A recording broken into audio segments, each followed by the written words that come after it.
Hello दोस्तों, स्वागत है आप सभी का आपके अपने यूट्यूब चैनल वाईपीएस एग्जाम पर। तो दोस्तों मैं हूं साजिद और दोस्तों आज फिर मैं हाजिर हूं आपके सामने एक और नई क्लास के साथ। दोस्तों आज की जो क्लास होगी वो होगी दोस्तों क्लास 10 सामाजिक विज्ञान यानी एसएसटी। दोस्तों क्लास 10 सामाजिक विज्ञान एसएसटी यानी सामाजिक विज्ञान का वायरल प्रश्न पत्र 100% आएगा। यानी दोस्तों जो हमारा परसों 3 मार्च कल जो दोस्तों हमारा 3 मार्च को पेपर होने वाला है सामाजिक विज्ञान यानी एसएसटी का, दोस्तों 100% आएगा। यानी इसके ही जो इसका एक प्रश्न पत्र है दोस्तों हमारा उसे हल करेंगे। यानी मार्च को यानी दोस्तों 3 मार्च को यही प्रश्न पत्र पेपर में आएगा। दोस्तों ध्यान रखना 3 मार्च को यही प्रश्न पत्र पेपर में आएगा। तो दोस्तों इस प्रश्न पत्र को आगे देखने से पहले आज जो चैनल पर नए हो चैनल को कर दो सब्सक्राइब और इस वीडियो कर दो अपने दोस्तों तक जरूर शेयर। और दोस्तों हाँ, एक प्यार सा कमेंट बॉक्स में जरूर टाइप कर देना कि ये सभी वीडियो आप सभी को कैसी लग रही है।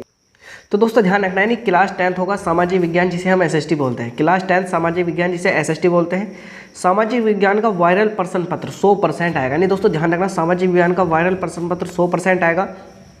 3 मार्च को यही प्रश्न पत्र पेपर में आएगा। दोस्तों ध्यान रखना 3 मार्च को यही प्रश्न पत्र कहाँ पेपर में आने वाला है। तो दोस्तों शुरू करते हैं आज की अपनी क्लास। तो दोस्तों ध्यान रखना है सामाजिक विज्ञान होगा। दोस्तों हमारा सामाजिक विज्ञान होगा जिसे हम कक्षा 10 बोलते हैं। पूर्णांक 70 होंगे, यानी पूर्णांक 70 होंगे, यानी 70 नंबर का होगा। समय 3 घंटे 15 मिनट होगा। समय 3 घंटे 15 मिनट होने वाले हैं दोस्तों। 3 घंटे 15 मिनट का इसमें समय होगा। तो दोस्तों यानी अब पहले क्वेश्चन शुरू करेंगे। सामान्य निर्देश प्रारंभ के 15 मिनट परीक्षार्थी को प्रश्न पत्र पढ़ने के लिए निर्धारित है ना दोस्तों। जो हमें पहले 15 मिनट मिलेंगे वो किस चीज़ के मिलेंगे? पहले 15 मिनट में प्रश्न पत्र पढ़ने के लिए निर्धारित है। यह प्रश्न पत्र 2 खंड ए व ब में विभाजित है। तो दोस्तों ध्यान रखना है प्रश्न पत्र क्या है, यानी यह प्रश्न पत्र 2 खंड ए तथा ब में विभाजित है। खंड ए में 20 अंक के बहुविकल्पी प्रश्न है। जो हमारा खंड ए है उसमें 20 नंबर के 20 अंक के बहुविकल्पी प्रश्न है। खंड ब में 50 अंक का है। इसमें वर्णात्मक फर्स्ट और वर्णात्मक सेकंड है एवं मानचित्र संबंधी 2 प्रश्न पत्र 2 प्रश्न है। मानचित्र के मतलब दोस्तों 2 प्रश्न का मतलब है नहीं ऐसे नहीं कि 2 प्रश्न दे रखे, 2 प्रश्न है। नहीं दोस्तों एक तो दोस्तों प्राकृतिक वाले से होगा और एक दोस्तों हमारा वैसे राजनीति वाले से होने वाला है। तो दोस्तों देखते हैं हम यानी हमारे क्वेश्चन किस टाइप के हैं। पहले हम क्वेश्चन ही हल करेंगे। यानी पहले हम देखते हैं खंड ए जिसे हम बोलते हैं अपना बहुविकल्पी खंड। तो दोस्तों हमारा यानी निम्नलिखित विकल्पों में से सही उत्तर चुनकर अपनी उत्तर पुस्तिका में लिखिए। अपनी उत्तर पुस्तिका में लिखिए। नहीं दोस्तों हमें एक ओमार शीट मिलेगी दोस्तों, उस ओमार शीट को हमें फिल करना है। तो दोस्तों यानी ओमार शीट फिल्म करने में ज़्यादा टाइम लगेगा दोस्तों। मैं इन पे क्लिक करता चल रहा हूँ, आप ओमार शीट में खुद भर सकते हैं। इन क्वेश्चन को जरूर याद करके जाना आप जब पेपर देने जाओगे। क्वेश्चन नंबर फर्स्ट है, राष्ट्रवाद के विकास में निम्नलिखित में से कौन सा तत्व सहायक रहा है? यानी दोस्तों अगर हम बात करें कि राष्ट्रवाद के विकास में कौन सा तत्व सहायक रहा है, पुनर्जागरण रहा है, धर्म सुधार आंदोलन रहा है, फ्रांसीसी क्रांति रही है या ये सभी रही है? तो दोस्तों ध्यान रखना जो राष्ट्रवाद आया है उसमें पुनर्जागरण का भी साथ था दोस्तों, धर्म सुधार आंदोलन का भी साथ था, फ्रांसीसी क्रांति का भी था। और दोस्तों क्या ये सभी का मतलब यानी जो भी जितनी भी हमारी क्रांति हुई है यानी इन सभी का भी इसमें साथ होने वाला था। यानी ये सभी था।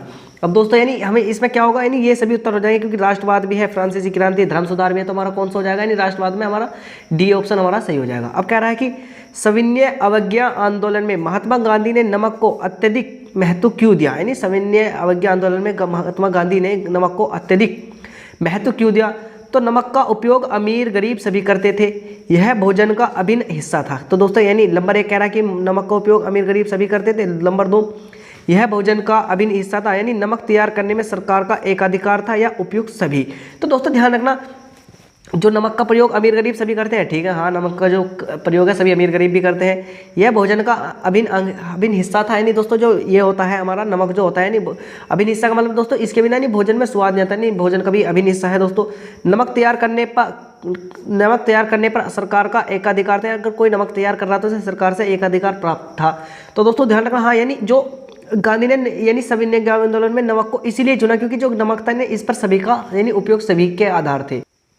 तो दोस्तों ध्यान रखना नमक का प्रयोग अमीर गरीब सभी करते थे, यह भोजन का अभिन्न हिस्सा था, नमक तैयार करने पर सरकार का एकाधिकार था, यानी सभी उपयुक्त सभी हो जाएगा। तो इसका उत्तर कौन सा है? हमारा ऑप्शन नंबर डी दोस्तों, इसका सही हमारा ऑप्शन नंबर डी हो जाएगा। अब दोस्तों देखते हैं प्रश्न नंबर 3 क्या कह रहा है। भारत से विदेशों को जाने वाला अनुबंधित श्रमिक कहलाते थे। यानी दोस्तों अगर भारत से विदेश को जाने वाले अनुबंधित श्रमिक कहलाते थे। दोस्तों जो भारत से दास भेजे जाते थे जिन्हें हम श्रमिक भी कहते हैं, यानी वे क्या कहलाते थे? गिरमिटिया, पूर्णकालिक श्रमिक, सफेदिया या एग्रीमेंटिक श्रमिक। तो दोस्तों ध्यान रखना उन्हें गिरमिटिया कहते हैं। जो भारत से विदेश को जाने वाले अनुबंधित श्रमिकों को क्या कहते हैं? गिरमिटिया कहते थे। अब अगला क्वेश्चन देखिए, रोल एक्ट कब पारित हुआ? 1917 में, 1919 में, 1921 में, या 1924 में, या 1924 में। तो दोस्तों आप सभी जानते हैं जो रोल एक्ट था कब 1919 ईस्वी में जो होता यानी पारित हुआ था या दोस्तों लागू हुआ था। अब दोस्तों अगला क्वेश्चन है कि फ्रांस की क्रांति हुई थी 1788 ईस्वी में, 1789 ईस्वी में, 1790 ईस्वी में, या दोस्तों 1787 ईस्वी में, या 1787 ईस्वी में। तो दोस्तों ध्यान रखना फ्रांस की क्रांति हुई थी 1789 ईस्वी में हुई थी, 1789 ईस्वी में हुई थी। अब कह रहा है कि प्रथम विश्व युद्ध प्रारंभ हुआ था, यानी जो प्रथम विश्व युद्ध था कब हुआ था। प्रथम विश्व युद्ध प्रारंभ हुआ था दोस्तों 1910 ईस्वी में, 1921 ईस्वी में, 1914 ईस्वी में, या 1920 ईस्वी में। तो दोस्तों ध्यान रखना जो हमारा प्रथम विश्व युद्ध है यानी प्रारंभ हुआ था, तो दोस्तों ध्यान रखना प्रथम विश्व युद्ध जो प्रारंभ हुआ था कब, यानी 1919 से, यानी 1914 से शुरू हुआ था और 1919 में जाकर समाप्त हो गया था। 1919 1920 में समाप्त हो गया था। तो दोस्तों ध्यान रखना 1914 से क्या हुआ था, 1914 से प्रारंभ हुआ था। अगला क्वेश्चन देखिए, बेल्जियम किस महाद्वीप में है, यूरोप में है, उत्तर अमेरिका में है, एशिया में है, या ऑस्ट्रेलिया में है। तो दोस्तों जो हमारा बेल्जियम है वो किस महाद्वीप में है। दोस्तों बेल्जियम जो आता है हमारा यूरोप में, उत्तर अमेरिका में, एशिया में, या ऑस्ट्रेलिया में। तो दोस्तों ध्यान रखना जो बेल्जियम है वो कहाँ, यूरोप के अंदर आता है। कहाँ, बेल्जियम यूरोप के अंदर आता है। अब दोस्तों देखिए प्रश्न नंबर 8 देखते हैं क्या कह रहा है। प्रश्न नंबर 8 कह रहा है कि भारतीय संविधान की 8वीं अनुसूची में कितनी भाषाओं का समावेश है। यानी जो हमारे संविधान की 8वीं अनुसूची है दोस्तों उसमें कितनी भाषाएं हैं, 20 भाषाएं हैं, 22 भाषाएं हैं, 24 भाषाएं हैं, 26 भाषाएं हैं। तो दोस्तों ध्यान रखना जो हमारी संविधान की अनुसूची है उसमें कितनी, उसमें 22 भाषाएं हैं। कितनी, 22 भाषाएं हैं। अब देखते हैं अगला क्वेश्चन, अधिकार और अवसरों के मामले में स्त्री और पुरुष को समानता मानने वाला व्यक्ति कहलाता है नारीवादी, जातिवादी, सांप्रदायिकवादी, या धर्मनिरपेक्ष। यानी कह रहा है कि अधिकार और अवसर, यानी चाहे तो अधिकारों की बात हो या दोस्तों अवसरों की बात हो के मामले में स्त्री यानी जो लेडीज होती हैं और जो जेंट्स होते हैं यानी लेडी, स्त्री और पुरुष को समानता मानने वाले व्यक्ति कहलाते हैं। यानी उन व्यक्तियों को क्या कहते हैं दोस्तों, ध्यान रखना उन्हें क्या कहते हैं, उन्हें नारीवाद कहते हैं। यानी नारी का युग आ गया, यानी नारीवाद कहते हैं। अब कह रहे हैं कि उस प्रक्रिया को क्या कहते हैं जिसमें लोकतंत्र का निर्णय कायदे कानून के अनुसार लिए जाते हैं। यानी कह रहा है कि उस प्रक्रिया को क्या कहते हैं जिसमें लोकतंत्र के निर्णय कायदे कानून के अनुसार लिए जाते हैं। पारदर्शी प्रक्रिया, तानाशाही प्रक्रिया, मनमानी प्रक्रिया, या अपारदर्शी प्रक्रिया। यानी उस प्रक्रिया को क्या कहते हैं जिसमें लोकतंत्र के निर्णय कायदे कानून के अनुसार लिए जाते हैं। दोस्तों जैसे भारत में अगर कोई भी जजमेंट दिया जाता है तो दोस्तों यानी एक कायदे कानून के अंदर ही रख के दिया जाता है। तो दोस्तों इस प्रक्रिया को क्या कहते हैं, दोस्तों ध्यान रखना इस प्रक्रिया को कहते हैं पारदर्शी प्रक्रिया कहते हैं। नहीं दोस्तों इसमें किसी से लुका चोरी नहीं किसी के से, यानी सबके सामने है। तो दोस्तों इसे क्या कहते हैं, इसे पारदर्शी प्रक्रिया कहते हैं। अब कह रहा है निम्न में कौन सा एक रेशेदार फसल है, जूट है, कॉफी है, जौ है, या रबड़ है। यानी किसमें रेशे पाए जाते हैं। तो दोस्तों ध्यान रखना जूट में, जौ में, कॉफी में, या रबड़ में। तो दोस्तों ध्यान रखना जो रेशे पाए जाते हैं किसमें पाए जाते हैं, यानी जूट के अंदर रेशे पाए जाते हैं। किसमें, जूट के अंदर रेशे पाए जाते हैं। अगला क्वेश्चन देखिए, झारिया प्रसिद्ध है यानी लोहा के लिए, कोयला के लिए, तांबा के लिए, या बॉक्साइड के लिए। तो दोस्तों ध्यान रखना एक झारिया की मशहूर खान है, यानी दोस्तों झारिया की एक मशहूर खान है जो कि कोयले के लिए प्रसिद्ध है। यानी झारिया जो है कोयले के लिए प्रसिद्ध है। प्रश्न नंबर 13 कह रहे हैं निम्नलिखित में से कौन सा एक पत्तन बंदरगाह देश में पूर्वी तट पर स्थित है। यानी कह रहा है कि निम्नलिखित में से कौन सा पत्तन बंदरगाह देश में पूर्वी तट पर स्थित है। कांडला है, कोच्चि है, मुंबई है, या विशाखापट्टनम है। तो दोस्तों ध्यान रखना निम्नलिखित में से कौन सा पत्तन बंदरगाह देश में पूर्वी तट पर स्थित है। कांडला, कोच्चि, मुंबई, या विशाखापट्टनम। तो दोस्तों ध्यान रखना किधर कह रहा है, वो कह रहा है पत्तन बंदरगाह पूर्वी तरफ में है। तो कांडला है, कोच्चि है, विशाखापट्टनम है, या दोस्तों मुंबई है। तो दोस्तों जो हमारा 13 का हो जाएगा, कौन सा हो जाएगा, 13 का डी हो जाएगा, विशाखापट्टनम के अंदर है। अगला क्वेश्चन देखिए, सलाल बांध किस नदी पर बना है। जो हमारा सलाल बांध है, महानदी है, चेनाब नदी है, सतलज नदी है, कृष्णा नदी है। तो दोस्तों ध्यान रखना जो सलाल बांध है हमारा, ये दोस्तों जो सलाल बांध है यानी हमारा चेनाब नदी पर बना हुआ है। सलाल बांध किस पे, चेनाब नदी पर बना हुआ। अगला कह रहा है कि निम्नलिखित में से धात्विक खनिज का उदाहरण, धात्विक खनिज जिसमें धातु पाए जाते हो। अभ्रक है, लोहा अयस्क है, कोयला है, नमक है। दोस्तों ध्यान रखना इसमें आपको देखकर धातु कौन सी लगी। धातु वे होते हैं दोस्तों जो यानी जो तन्यता होती है जिनमें हम विद्युत धारा प्रवाहित कर सकते हैं। तो दोस्तों क्या है, लोहा अयस्क है, यानी लोहे से संबंधित जितने भी अयस्क होंगे उसमें कौन सी ये वाली खनिज पाई जाएगी, धात्विक खनिज कहलाते हैं। अकर सुंदरवन राष्ट्रीय पार्क किस राज्य में स्थित है। असम में है, उड़ीसा में है, पश्चिम बंगाल में है, मध्य प्रदेश में है, मध्य प्रदेश में। तो दोस्तों ध्यान रखना सुंदरवन राष्ट्रीय पार्क किस राज्य में स्थित है, वो है पश्चिम बंगाल में। तो दोस्तों ध्यान रखना वो कहाँ है, वो है पश्चिम बंगाल में। अब कह रहा है भारत में राष्ट्रीय उपभोक्ता दिवस कब मनाया जाता है, 24 दिसंबर को, 24 दिसंबर को, 24 अक्टूबर को, 24 नवंबर को, 24 सितंबर को। तो दोस्तों ध्यान रखना जो भारत में उपभोक्ता अधिकार दिवस है वो कब मनाया जाता है। दोस्तों ध्यान रखना भारत में उपभोक्ता अधिकार दिवस जो मनाया जाता है 24 दिसंबर को मनाया जाता है। अब अगला क्वेश्चन देखिए, वैश्वीकरण से क्या कह रहा है, वैश्वीकरण से सर्वाधिक लाभवंत हुए थे ग्रामीण मजदूर, शहरी एवं शिक्षित व्यक्ति, धनी वर्ग के या उपभोक्ता, यानी उपभोक्ता या ये सभी। तो दोस्तों ध्यान रखना वैश्वीकरण से, दोस्तों जो वैश्वीकरण से लाभान्वित हुए थे वे जो होते थे धनी वर्ग के उपभोक्ता, यानी जो धनी वर्ग के उपभोक्ता होते हैं वे इससे वैश्वीकरण से ज़्यादा यानी उन्हें ज़्यादा लाभ प्राप्त हुआ था। अब दोस्तों चलते हैं अगले क्वेश्चन पर। अब कह रहा है कि दोस्तों एक वस्तु का अधिकांशतः प्राकृतिक प्रक्रिया से उत्पादन कहा जाता है, यानी अगर एक वस्तु का अधिकांशतः प्राकृतिक प्रक्रिया से उत्पादन कहा जाता है क्या कहलाता है, प्राथमिक क्षेत्र कहलाते हैं, द्वितीयक क्षेत्र कहलाते हैं, तृतीयक क्षेत्र कहलाता है, सूचना प्रौद्योगिकी कहलाते हैं। यानी दोस्तों एक वस्तु का अधिकांश प्राकृतिक प्रक्रिया से उत्पादन, यानी प्राकृतिक प्रक्रिया से उत्पादन को कहा जाता है। दोस्तों ध्यान रखना जो भी हमें प्राकृतिक से उत्पादन होगा वे कौन से, यानी प्राथमिक क्षेत्र के अंतर्गत आते हैं। दोस्तों क्या हो जाएगा, प्राथमिक क्षेत्र हो जाएगा। अब दोस्तों देखते हैं इसका दूसरा 20वां क्वेश्चन देखते हैं कि निम्नलिखित में से कौन सा उत्पादन का साधन है, पूंजी है, लाभ है, सेवाएं हैं या कर है। पूंजी है, लाभ है, सेवाएं हैं या कर है। दोस्तों ध्यान रखना जो उत्पादन का जो हमारा साधन होता है वो क्या होता है, वो हमारी पूंजी होती है। क्या हमारी दोस्तों वो जो होती है हमारी पूंजी होती है। अब दोस्तों यानी हमारे ये यहाँ तक क्वेश्चन थे जो हमारे 20 बहुविकल्पी क्वेश्चन थे। दोस्तों मैंने आपको 20 बहुविकल्पी क्वेश्चन करा दिए दोस्तों, जो कि आपके लिए बहुत ही इंपॉर्टेंट होने वाले हैं। तो दोस्तों अगर आप 3 मार्च को पेपर देने जा रहे हैं तो दोस्तों इन क्वेश्चनों को जरूर पढ़ के जाए। तो दोस्तों अब देखते हैं हमारे लघु उत्तरीय क्वेश्चन, यानी हम लघु उत्तरीय प्रश्न का मतलब है दोस्तों अब हमारे हैं कौन से, यानी हमारे वर्णनात्मक प्रश्न है। दोस्तों वर्णनात्मक प्रश्न देखेंगे, वर्णनात्मक प्रश्न हमें किस तरह से हल करने हैं। दोस्तों वर्णनात्मक प्रश्न देखेंगे, वर्णनात्मक प्रश्न किस तरह से हल करने हैं। तो दोस्तों पहला प्रश्न देखिए, खंड ब होगा दोस्तों, उत्तर लगभग 80 शब्दों में दीजिए, यानी प्रत्येक का उत्तर कितना, लगभग 80 शब्दों में दीजिए। जर्मनी का एकीकरण कब और कैसे हुआ। क्या तो दोस्तों आप इसका उत्तर दे सकते हो, या दोस्तों भारतीय राष्ट्रवाद के उदय के 3 कारण लिखे, नहीं भारत में राष्ट्रवाद उदय के 3 कारण लिखो। दोस्तों इनमें से कोई सा भी एक आप उत्तर दे सकते हो। तो दोस्तों हम कौन सा जर्मनी का एकीकरण कब हुआ था इसे हल करेंगे। और दोस्तों इसे करेंगे कहाँ, इसे करेंगे हम अपने पेपर पर, यानी जैसे हमें बोर्ड पेपर में हम पेपर लिखाना है ना दोस्तों, उसी टाइप का एक मैंने पेपर तैयार करा है दोस्तों, कॉपी, उस पर ही हल करेंगे। तो दोस्तों यानी उस कॉपी पे हल करेंगे। दोस्तों यह है हमारी कॉपी, इस पर ही हल करेंगे, इस पर ही हल करेंगे। अब दोस्तों यानी पहला क्वेश्चन है कि जर्मनी का एकीकरण कब और कैसे हुआ था, यानी जर्मनी का एकीकरण कब और कैसे हुआ था। दोस्तों खंड ब शुरू होता है हमारा, खंड ब शुरू होता है, जर्मनी का एकीकरण कब और कैसे हुआ। तो बिस्मार्क जर्मनी के महान पुत्रों से एकता, जर्मनी के एकीकरण में बिस्मार्क का महत्वपूर्ण योगदान था। यानी दोस्तों ध्यान रखना जो जर्मनी के एकीकरण में किसका, यानी जो बिस्मार्क, दोस्तों जो बिस्मार्क का महत्वपूर्ण योगदान था, इसे जर्मनी के एकीकरण का जनक भी कहा जाता है। किसे, बिस्मार्क को जर्मनी के एकीकरण का जनक भी कहा जाता है। उसने पर्सा के प्रधानमंत्री के रूप में, पर्सा का जो दोस्तों पर्सा राज्य है वहाँ के प्रधानमंत्री के रूप में जर्मनी का एकीकरण किया, यानी पर्सा के प्रधानमंत्री के रूप में जर्मनी का एकीकरण किया।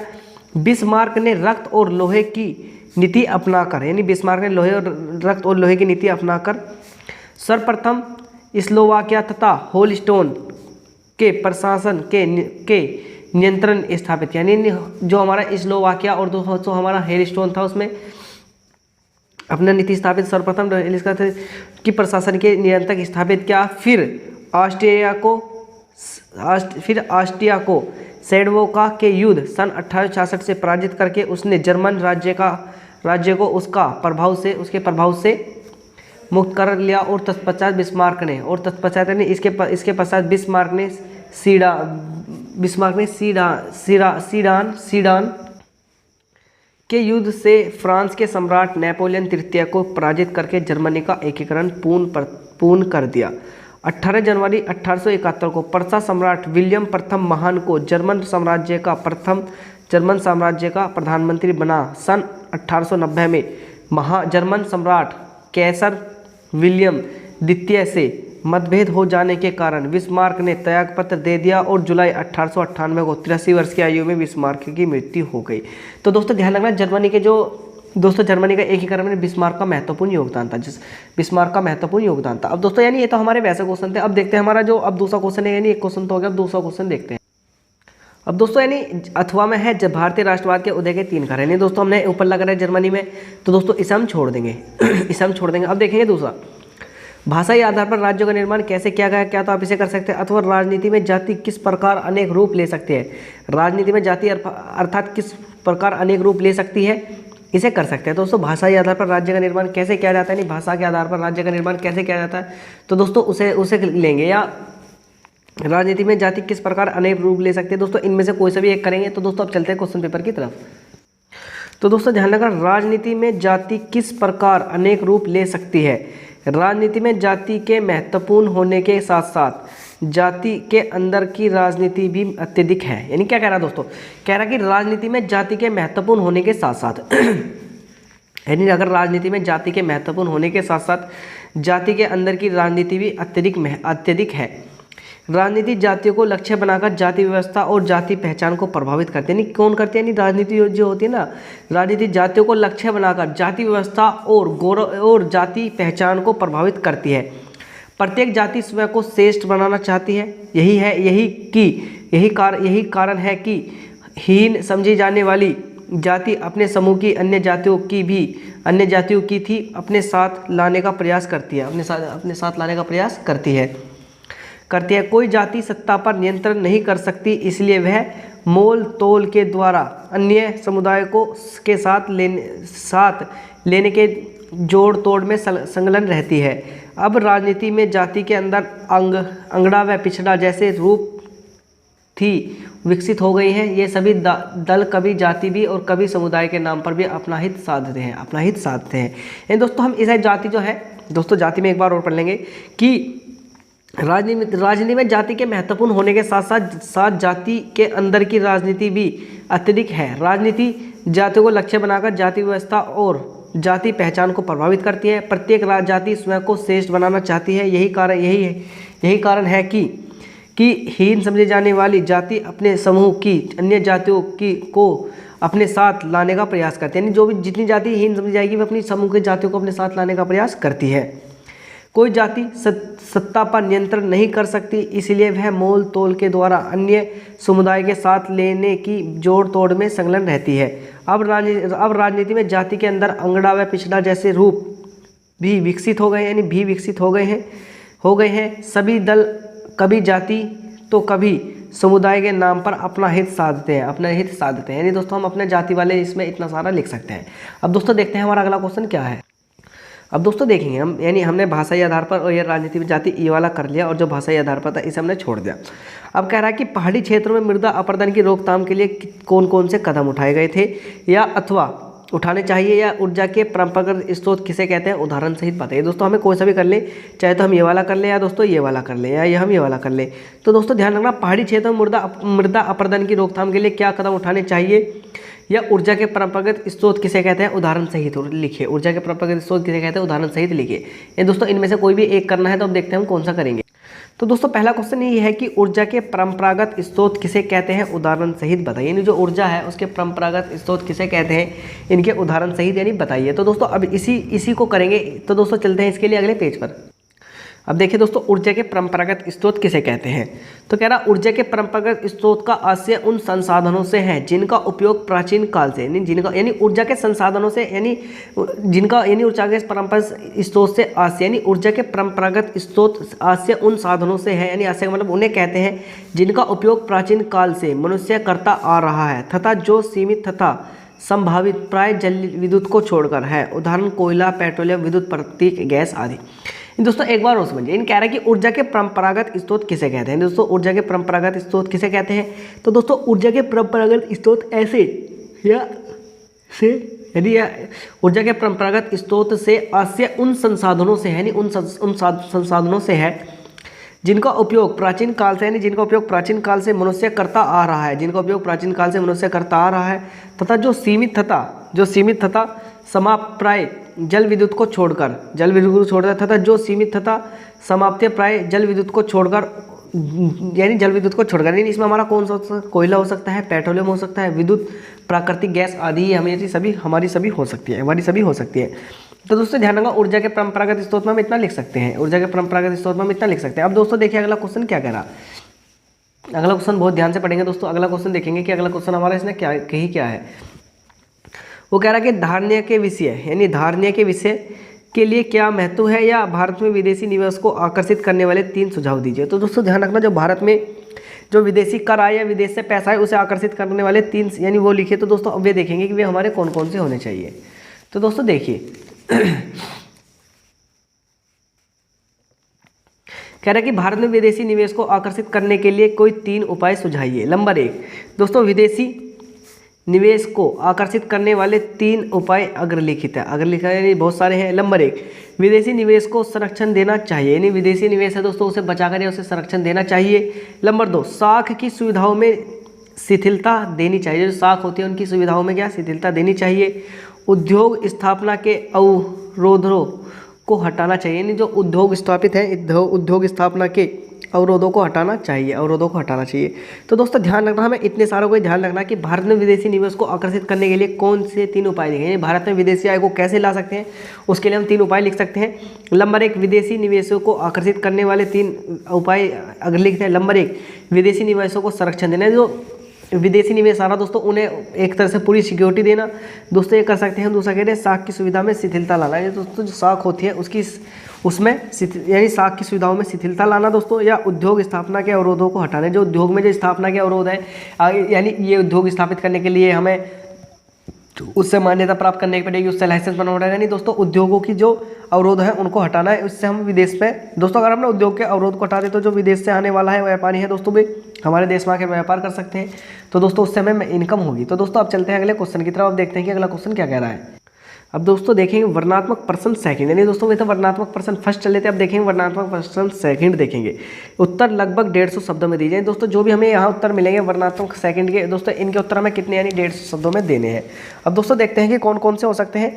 द्वितीय विश्व युद्ध के बाद अंतर्राष्ट्रीय अर्थव्यवस्था के समक्ष क्या क्या समस्याएं थी, इसे ब्रेटन वुड्स सम्मेलन द्वारा किस प्रकार सुलझाया गया। दोस्तों इस क्वेश्चन को देखें, इस क्वेश्चन को देखेंगे।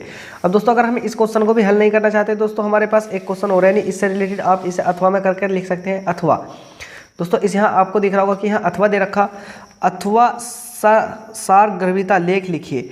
चोरी चोरी यानी चोरा चोरी की घटना, यानी चोरी चारा की घटना लिखिए। या दोस्तों गांधी जी की दांडी यात्रा लिखिए। दोस्तों इनमें से कोई सी भी एक आप लिख सकते हैं, इनमें से आप कोई सी एक लिख सकते हैं क्या। तो दोस्तों आप ये क्वेश्चन का उत्तर दीजिए जो कह रखा है कि द्वितीय विश्व युद्ध के बाद अंतर्राष्ट्रीय अर्थव्यवस्था के समक्ष क्या क्या समस्याएं थी, इस ब्रेटन वुड्स सम्मेलन द्वारा क्या कैसे सुलझा गया। या दोस्तों आप ये वाला क्वेश्चन कर सकते हैं जो हमारा दे रखा है कि चोराचारी की घटना, यानी चोराचारी की घटना क्या थी उसे लिखिए। गांधी जी की दांडी मात्रा का वर्णन कीजिए, गांधी जी की दांडी मात्रा का वर्णन कीजिए। तो दोस्तों ध्यान रखना हम कौन सा करेंगे दोस्तों, हम वर्णात्मक सेकंड में हमारा पहले ये क्वेश्चन करेंगे द्वितीय विश्व युद्ध के बाद में अंतर्राष्ट्रीय के समक्ष क्या क्या असुविधाएं थी। तो दोस्तों ध्यान रखना। तो देखिए कि द्वितीय विश्व युद्ध के बाद अंतर्राष्ट्रीय अर्थव्यवस्था के समक्ष क्या समस्याएं थी, इसे ब्रेटन वुड्स सम्मेलन द्वारा इस प्रकार सुलझाया गया। यानी दोस्तों ये उन्होंने जो क्वेश्चन था रखा था, अब देखेंगे दोस्तों उसे किस प्रकार सुलझाया गया था, यानी जो ब्रिटिश वुड्स के समक्ष यानी किस प्रकार समझाया गया था दोस्तों उसे देखेंगे। यानी दोस्तों देखेंगे प्रथम विश्व युद्ध समाप्त होने के बाद में, जैसे ही प्रथम विश्व युद्ध समाप्त होने 1914 से लेकर 1918 तक चला। प्रथम विश्व युद्ध समाप्त होने के केवल 2 दशक बाद, 2 वर्ष का मतलब है दोस्तों जैसे प्रथम विश्व युद्ध समाप्त हुआ, प्रथम विश्व युद्ध समाप्त के 2 दशक बाद ही द्वितीय विश्व युद्ध आरंभ हो गया। दो नहीं दोस्तों, दो का मतलब 2 दशक का मतलब यानी 2 बार 10 साल गए।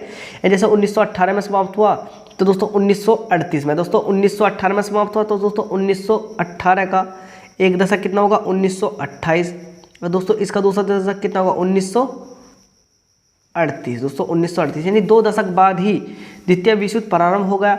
इस युद्ध के बाद अंतर्राष्ट्रीय अर्थव्यवस्था के समक्ष 2 प्रमुख समस्याएं थी, अत्यधिक सामाजिक तबाही और गंभीर आर्थिक व्यवस्था हानि। ऐसी दशा में पुनर्निर्माण का कार्य बहुत कठिन हो गया था, अब देखते हैं दोस्तों अगला क्वेश्चन, यानी अगला इसमें यह कि ब्रेटन वुड्स सम्मेलन। तो युद्धोत्तर अंतर्राष्ट्रीय आर्थिक व्यवस्था का मुख्य उद्देश्य विश्व में आर्थिक स्थिरता एवं पूर्ण रोजगार को बनाए रखना था। इसके अनुरूप जुलाई 1944 में, कब दोस्तों ध्यान रखना, जुलाई 1944 में अमेरिका स्थित न्यू हैम्पशायर के ब्रेटन वुड्स नामक स्थान पर संयुक्त राष्ट्र मौद्रिक एवं वित्तीय सम्मेलन में सहमति बनी थी। सदस्य देशों के विदेशों व्यापारी में लाभ और घाटे में निपटाने के लिए ब्रेटन वुड्स में ही अंतर्राष्ट्रीय मुद्रा कोष की स्थापना की गई। किसमें, जो ब्रिटेन है अंतर्राष्ट्रीय मुद्रा कोष की स्थापना की गई थी। युद्धोत्तर पुनर्निर्माण के लिए धन की व्यवस्था करने हेतु अंतर्राष्ट्रीय अंतर्राष्ट्रीय निर्माण एवं विकास बैंक अर्थात विश्व बैंक का गठन किया गया। विश्व यानी ध्यान रखना किस किस के विकास बैंक है दोस्तों, विकास बैंक है अर्थात विश्व बैंक का गठन किया गया। इसलिए विश्व बैंक और अंतर्राष्ट्रीय मुद्रा कोष को ब्रेटन वुड्स ट्विन भी कहा जाता है। ट्विन का मतलब दोस्तों जो यानी ट्विन्स का मतलब है दोस्तों जो जुड़वा बहनें होती है वही भी कहा जाता है। इसी युद्धोत्तर आर्थिक व्यवस्था की ब्रेटन वुड्स सम्मेलन कहा जाता है। यानी इसी दोस्तों जो आर्थिक व्यवस्था की को ब्रेटन वुड्स सम्मेलन या ब्रेटन वुड्स अर्थव्यवस्था कहा गया है, ब्रेटन वुड्स अर्थव्यवस्था कहा गया है। अब दोस्तों यानी हम अब देखते हैं कि अगला क्वेश्चन क्या है और वो क्वेश्चन को हमें किस तरह से हल करना था दोस्तों, उसके लिए चलते हैं हम अगले पेज पर। अब दोस्तों देखते हैं अगला क्वेश्चन है कि नंबर 6 आर्थिक क्रियाओं के 3 प्रकारों का वर्णन करें। दोस्तों जो आर्थिक क्रियाएं होती है वे कौन कौन सी होती हैं उसके 3 प्रकार का वर्णन करो। या अग्नीय तथा कायांतित चट्टानों में खनिजों का निर्माण कैसे होता है। यानी अग्नीय क्या तो हमारी अग्नीय हो या कायांतित हो, चट्टानों में खनिजों का निर्माण कैसे होता है, इसके बारे में हमें लिखना। तो दोस्तों ध्यान रखना क्या तो हम आर्थिक क्रियाओं के 3 प्रकारों का वर्णन कर सकते हैं। आर्थिक क्रियाओं के 3 प्रकारों का वर्णन कीजिए। या दोस्तों अग्नीय तथा कायांतित चट्टानों में खनिजों का निर्माण कैसे होता है, अग्नीय तथा कायांतित चट्टानों में खनिजों का निर्माण कैसे होता है, उसके बारे में हम इसमें नोट कर सकते हैं, उसके बारे में हम नोट कर सकते हैं दोस्तों। इसके लिए चलते हैं हम अगले पेज पर। दोस्तों अब देखते हैं अग्नीय तथा कायांतित चट्टानों में खनिजों का निर्माण कैसे होता है। अग्नीय तथा कायांतित चट्टानों में खनिजों का निर्माण दबाव एवं ताप वृद्धि के परिणाम दोस्तों ध्यान रखना अग्नीय तथा कायांतित चट्टानों में खनिजों का निर्माण दबाव एवं ताप वृद्धि के परिणाम है। दोस्तों ध्यान रखना अग्नीय चट्टानों में जो खनिजों का और जो खनिजों का निर्माण होता है दबाव एवं ताप, दबाव के लिए और ताप वृद्धि के परिणाम है। ताप दाब एवं गैसीय प्रभाव से चट्टानों में विद्यमान खनिज तत्व जब सरल या गैसीय अवस्था में परिवर्तित हो जाते हैं तो ये चारों सहारे भी भूपृष्ठ की ओर आ जाते हैं तथा उसके ऊपर आकार खड़े होकर जम जाते हैं। अतः अग्नीय चट्टानें कायांतित चट्टानों से खनिज दरारें जोड़ी भ्रंश एवं विदेशी मिलते हैं। जस्ता तांबा जिसे सीसा आदि खनिज भी इसी तरह सिराओं से जमाया प्राप्त होते हैं। अब दोस्तों चलते हैं अगले क्वेश्चन की तरफ। अब दोस्तों देखते हैं हमारा यानी 7वां क्वेश्चन है कि लोकतंत्र के गुण दोषों का वर्णन कीजिए या एक दलीय प्रणाली के दोष गुणों का वर्णन कीजिए। दोस्तों हम ध्यान रखना 1-2 का तो हम कर नहीं सकते, लेकिन जो लोकतंत्र की दोष प्रणाली है उन्हें देख सकते हैं। तो दोस्तों देखेंगे लोकतंत्र की दोष प्रणाली को। तो दोस्तों ध्यान रखना लोकतंत्र की ये गुण या दोष प्रणाली। तो प्रमुख दोष, लोकतंत्र के शासन व्यवस्था कमजोर होती है क्योंकि सरकार के विरुद्ध निरंतर प्रदर्शन तथा धरने चलते रहते हैं। लोकतंत्र में निर्णय बहुमत के द्वारा ही लिए जाते हैं। लोकतंत्र में निर्णय जो लिए जाते हैं बहुमत के द्वारा नहीं दोस्तों, एक तरह से वोटिंग होती है, जिसकी सबसे ज़्यादा वोटिंग आई दोस्तों उसके द्वारा ही निर्णय लिए जाते हैं। तो दोस्तों ध्यान रखना लोकतंत्र में शासन व्यवस्था कमजोर होती है, यानी जो लोकतंत्र होता है उसमें शासन व्यवस्था कमजोर होती है क्योंकि सरकार के विरुद्ध निरंतर प्रदर्शन तथा धरने चलते रहते हैं। लोकतंत्र में निर्णय बहुमत के द्वारा ही किया जाता है। दोस्तों ध्यान रखना जो दोस्तों लोकतंत्र है उसमें निर्णय किसके द्वारा किया जाता है, के द्वारा बहुमत के द्वारा ही किया जाता है, बहुमत के द्वारा ही किया जाता है। अब दोस्तों चलते हैं अगले पेज पर, वो क्या कह रहा है उसे देखते हैं। यानी जाता है बहुमत का निर्णय प्राप्त करना बहुत कठिन है। जो बहुमत का निर्णय प्राप्त करना बहुत कठिन है। संकटकालीन स्थिति का तत्कालिक समाधान करने में लोकतंत्र अधिक सफल नहीं रहता है क्योंकि लोकतंत्र में निर्णय लेने की काफ़ी समय नष्ट हो जाता है। लोकतंत्र पूंजीपतियों, जो लोकतंत्र होता है पूंजीपतियों को गढ़ होता है। जो लोकतंत्र होता है पूंजीपतियों का गढ़ होता है। लोकतंत्र में पूंजीपति राजनीतिक दलों को चुनाव लड़ाने के लिए धन की व्यवस्था करता है। नंबर 4 दोस्तों, लोकतंत्र की क्या कह रहा है, लोकतंत्र का आलोचकों ने मर्जी के शासन की भी संज्ञा प्रदान की है। उनका तर्क है कि समाज में बहुसंख्यक अनपढ़ गरीब तथा निरक्षर है और इनके मतों के आधार पर ही लोकतंत्र में सरकारों का गठन किया जाता है। क्या होता है, ये मतदाता जाति धर्म संप्रदाय क्षेत्र आदि की सक्रिय मनोवृत्तियों से प्रभावित होते हैं। अब दोस्तों चलते हैं हमारा यानी अंतिम क्वेश्चन है उसे देख लेते हैं। अंतिम क्वेश्चन क्या कह रहा है दोस्तों, इस क्वेश्चन को आप ध्यान से देखना। इस क्वेश्चन को इसमें क्या कहना चाह रहे हैं, इसमें कहना चाह रहे हैं कि आर्थिक गतिविधियों के तीनों क्षेत्र कौन कौन से हैं, उदाहरण सहित समझाइए। जो आर्थिक गतिविधियां हैं उनके 3 क्षेत्र कौन कौन से, उदाहरण सहित बताइए। या दोस्तों कह रहा है कि भारत में उपभोक्ता आंदोलन प्रारंभ करने के लिए उत्तरदायी कारणों की व्याख्या करो। तो दोस्तों नाम कोई से भी कर सकते हैं। तो दोस्तों ध्यान रखना वो कह रहा है कि भारत में दोस्तों उपभोक्ता आंदोलन को प्रारंभ करने के लिए कोई 3-4 कारण लिखे। तो दोस्तों ध्यान रखना हम लिख सकते हैं।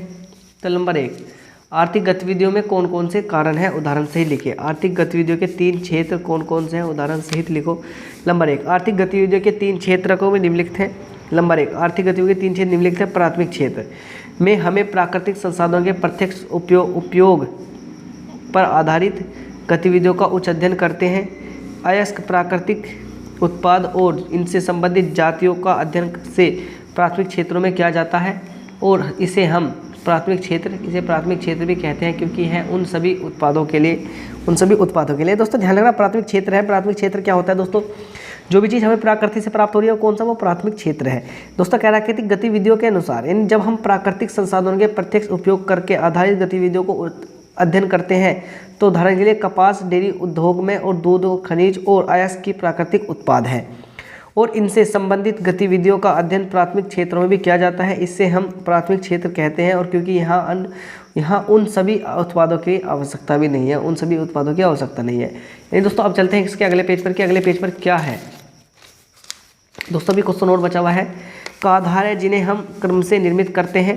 द्वितीयक क्षेत्र में वे गतिविधियाँ शामिल होती है दोस्तों। नहीं ध्यान रखना द्वितीयक क्षेत्र में कौन कौन सी गतिविधियाँ शामिल है, में वे गतिविधियाँ शामिल होती है जिनके द्वारा प्राकृतिक उत्पादों को अन्य रूपों में परिवर्तित किया जाता है। यहाँ जिनके द्वारा उत्पादित नहीं होता बल्कि निर्मित की जाती है। उदाहरण के लिए कपास के पौधे से प्राप्त रेशे का प्रयोग कर सूत काटना और कपड़े बुनना आदि, यानी गन्ने से चीनी और अथवा गुड़ बनाना और उनका प्रयोग करते, यानी सूत काटना, मिट्टी से ईंट भवन बनाना या प्राकृतिक क्षेत्र से अलग कदम है। प्राकृतिक क्षेत्र से अलग कदम है। अब देखते हैं दोस्तों तृतीयक क्षेत्र। तृतीयक क्षेत्र क्या होता है,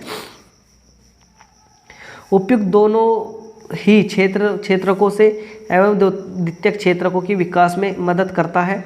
से गतिविधियां स्वतः वस्तुओं का उत्पादन नहीं करती, अपितु वस्तुओं का उत्पादन नहीं करती है। उत्पादन में मदद करती है परिवहन, भंडारण, संचारण, बैंक सेवाएं आदि। त्यागपत्र तृतीय गतिविधियों के उदाहरण के यह भारतीय गतिविधिता वस्तु के स्थान पर सेवाओं का सर्जन करती है।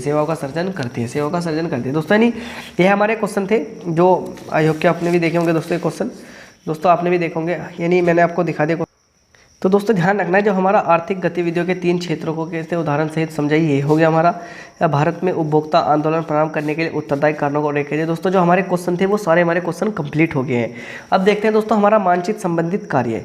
निम्नलिखित स्थानों को भारत की एक रेखा में चिन्हों द्वारा दर्शाई है। सही नाम तथा सही अंकन करने के लिए आधा अंक निर्धारित है। दोस्तों आधे का नाम मिलेगा और आधे का तुमने जो उसे तो दोस्तों ध्यान रखना जो वह स्थान जहां सितंबर 1920 में कांग्रेस का अधिवेशन हुआ था। दोस्तों ध्यान रखना हम मैप पे भरेंगे।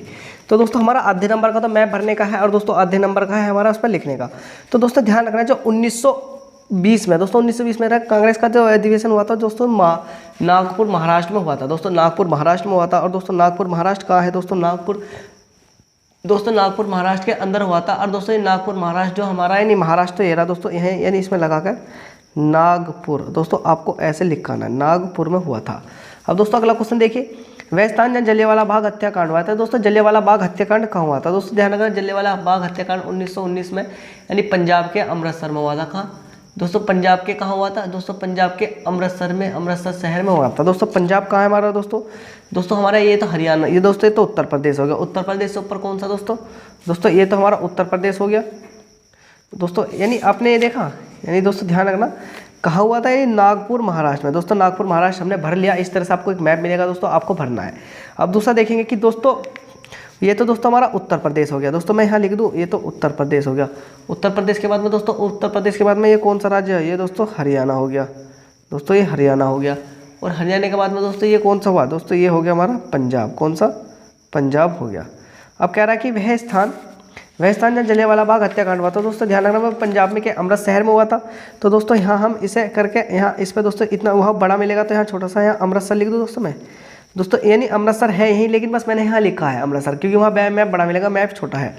अब दोस्तों अगला क्वेश्चन देखिए, वह स्थान जहाँ पर सूती मेल श्रमिकों का सत्याग्रह हुआ था। दोस्तों सूती मेल श्रमिकों का जो सत्याग्रह हुआ था वो कहाँ हुआ था दोस्तों, वो ध्यान रखना वो अहमदाबाद में हुआ था। दोस्तों कहाँ, वो दोस्तों हमारा अहमदाबाद में हुआ था। और दोस्तों अहमदाबाद कहाँ है हमारा दोस्तों, हमारा गुजरात में है। दोस्तों यहाँ हम इसे अहमदाबाद लिख लेंगे,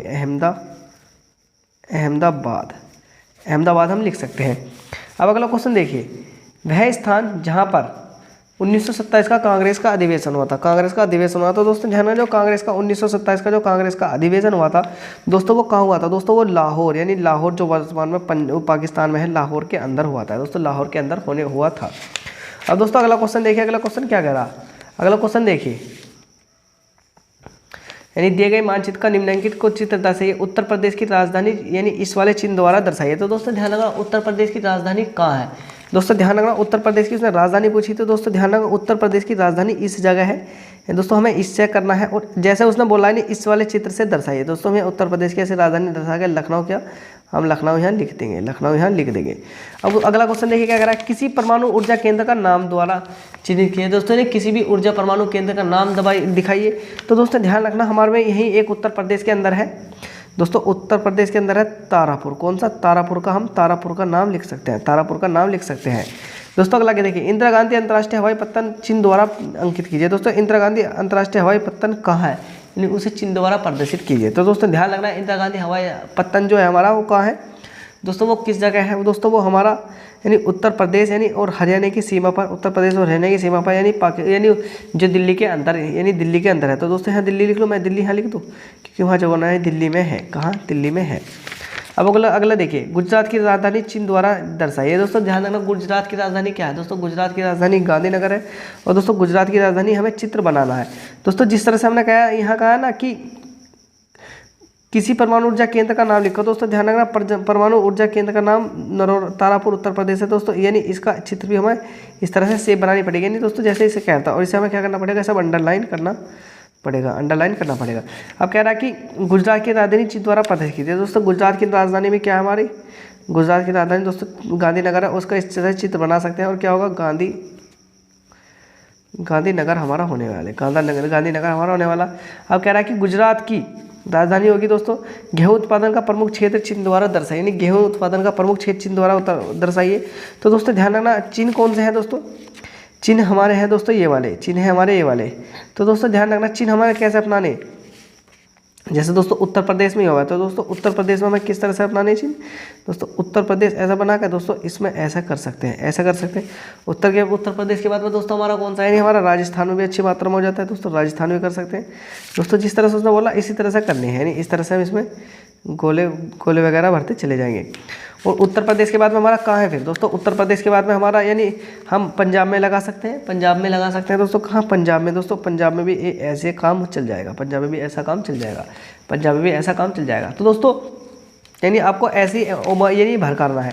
तो दोस्तों ध्यान रखना मैंने आपको जो क्वेश्चन थे वो 10 के सारे क्वेश्चन करा दिए, जो कि हमारे इसके लिए इंपॉर्टेंट थे, भी मैंने करा दिए। देखो जैसे मानचित्र संबंधित कार्य देखिए एक बार और देखिए, वह स्थान जहाँ सितंबर 1920 का कांग्रेस का अधिवेशन हुआ था दोस्तों, कहाँ हुआ था, वो कहाँ हुआ था, नागपुर। कहाँ? नागपुर में हुआ था। वह स्थान जहाँ जलियांवाला बाग हत्याकांड हुआ था दोस्तों, अमृतसर। कहाँ? अमृतसर में हुआ था। वह स्थान जहाँ 1929 में कांग्रेस का अधिवेशन हुआ दोस्तों, ध्यान रखना कांग्रेस का जहाँ 1929 में अधिवेशन हुआ था, कहाँ? लाहौर में हुआ था। कहाँ? लाहौर में हुआ था। वह स्थान जहाँ सूती मिल्क श्रमिकों का सत्याग्रह हुआ था दोस्तों, कहाँ? अहमदाबाद। कहाँ? अहमदाबाद दोस्तों। वह स्थान जहाँ 1927 का कांग्रेस का अधिवेशन हुआ था दोस्तों, कहाँ हुआ था दोस्तों, ये हुआ था हमारा लाहौर। कहाँ? लाहौर के अंतर्गत हुआ था दोस्तों। आपको चिन्ह यानी मार्कर इसमें भड़काने हैं। अब कह रहा उत्तर प्रदेश की राजधानी चिन्ह द्वारा दर्शाइए, यानी उत्तर प्रदेश की राजधानी क्या दोस्तों, उत्तर प्रदेश की राजधानी आप सभी जानते हैं कि लखनऊ है, हम लखनऊ भर देते हैं दोस्तों। कह रहा है किसी परमाणु ऊर्जा केंद्र का नाम लिखे दोस्तों, कलपक्कम है दोस्तों, हमारे जो ये याद है यानी इसे लिख सकते हैं। जो हमारा नरोरा है, नरोरा कहाँ है दोस्तों, उत्तर प्रदेश के अंदर है। अब दोस्तों देखिए इंदिरा गांधी अंतर्राष्ट्रीय हवाई अड्डा दोस्तों, इंदिरा गांधी अंतर्राष्ट्रीय हवाई अड्डा कहाँ? दिल्ली में है। कहाँ? दिल्ली में है। अब गुजरात की राजधानी चिन्ह द्वारा दर्शाइए। दोस्तों ध्यान रखना जो गुजरात की हमारी राजधानी है वो क्या होगी दोस्तों, गुजरात की राजधानी हमारी गांधीनगर है। क्या? गांधीनगर है। कह रहा है कि दोस्तों गेहूं उत्पादन का प्रमुख क्षेत्र चिन्ह द्वारा दर्शाइए। दोस्तों ध्यान रखना गेहूं का जो प्रमुख क्षेत्र है वो दर्शा दिया। गुजरात की राजधानी चिन्ह द्वारा सही दर्शाइए दोस्तों, गुजरात की राजधानी दोस्तों हमने दर्शा दी, दोस्तों गुजरात की राजधानी दर्शा दी। तो दोस्तों यानी यह जो मैंने आपको कराया यानी मैप वगैरह सब भरना सिखाया। तो दोस्तों यह था हमारा पेपर। आई होप कि आपको क्लास अच्छी लगी होगी। तो दोस्तों अगर आपको क्लास अच्छी लगी हो तो आप चैनल को जरूर सब्सक्राइब करके रखें और बेल आइकन को भी दबा के रखें। ये दोस्तों मैप हमें इस तरह से भरना, जिस तरह से मैंने आपको दे रखा ना, इस तरह से बिल्कुल सेम टू सेम आपकी बोर्ड एग्जाम में मैप आएगा दोस्तों, हमें मैप उसी तरह से भरना है। तो दोस्तों आई होप कि आपको क्लास बहुत अच्छी लगी होगी। और दोस्तों अगर आपको क्लास अच्छी लगी हो तो दोस्तों जो भी आपके दोस्त हो कक्षा 10 में हो दोस्तों, आज ये वीडियो उन दोस्तों तक जरूर पहुंचा दें, क्योंकि दोस्तों उन दोस्तों का इस वीडियो से बहुत ज़्यादा कवर होने वाला है। तो दोस्तों ध्यान रखना, हमारे चैनल पर इससे पहले भी महत्वपूर्ण क्वेश्चनों की वीडियो पड़ी है, तो दोस्तों आप उन्हें देखना चाहें तो उन वीडियो को भी देख सकते हैं। यानी मैं उन वीडियो का लिंक डिस्क्रिप्शन में दे रहा हूँ, आप उन वीडियो को भी देख सकते हैं। तो दोस्तों यानी है हमारा दोस्तों यह था हमारा पेपर। दोस्तों आई होप कि आपको क्लास अच्छी लगी होगी। और दोस्तों अगर आपको क्लास अच्छी लगी हो तो दोस्तों आप चैनल को जरूर सब्सक्राइब करके रखें, कर रखें, बेल आइकन को भी दबा के रखें। और दोस्तों हाँ, जिससे आपको हमारी आने वाली वीडियो नोटिफिकेशन मिलता रहे उसका रखें। और दोस्तों आपको मैप की भी प्रैक्टिस करके जानी है। दोस्तों मैप भी आपको प्रैक्टिस से ही आएगा। दोस्तों मैप को भी आपको प्रैक्टिस करनी है, क्योंकि दोस्तों अगर हम मैप से प्रैक्टिस करेंगे तो दोस्तों आपके जो हमारे 10 नंबर है वो हमारे पक्के होने वाले। क्या 10 नंबर दोस्तों हमारे पक्के होने वाले हैं दोस्तों। यानी आपको मैप के यानी बहुत ही अच्छे तरीके से इसकी तैयारी करनी है। तो दोस्तों मिलते हैं और किसी वीडियो में, तब तक वीडियो देखने के लिए आप सभी दोस्तों का दिल से धन्यवाद।